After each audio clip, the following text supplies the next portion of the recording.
Kako ste sa emocionalnog aspekta doživjeli odluku o odgađanju olimpijskih igara?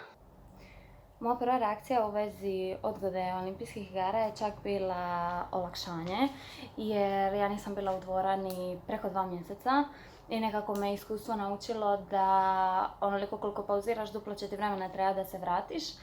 Tako da sam nekako imala u planu neka 3-4 mjeseca da će mi treba da se ponovo osjećam potpuno spremno za natjecanje. Znala sam da ako su onda olimpijske za mjesec, dva, da bi trebala ubaciti u petu brzinu i nestajat. Tako da mi je to stvarno bilo olakšanje ipak što su odgodili.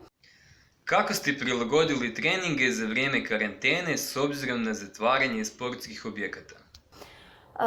Treninge prilagođavam ovoj situaciji koji svakoj drugoj kad nisam u formi ili kad sam ozlijeđena, jednostavno slušam svoje tijelo i na taj način odradim svaki trening. Nekad se osjećam super i odradim dobro, nekad to i ne bude tako, ali mislim da je to sve dio procesa kroz koji svaki sportaš prođe.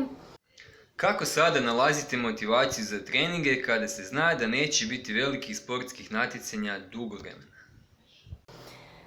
Što se tiče motivacije, teško pronalazim motivaciju, ali ja sam inače osoba koja se bori s time već neko vrijeme i baš zato što se borim s tim koju godinu znam, poznat mi je ovaj osjećaj i znam nekako kako izaći na kraj s tim. Tako da nije mi to nešto skroz novo, ali opet nije neki ugodan osjećaj. Ali mislim da ću izaći na kraj, jer pogotovo s time što imam normu za Tokio, da onako neću imati problem baš s motivacijom.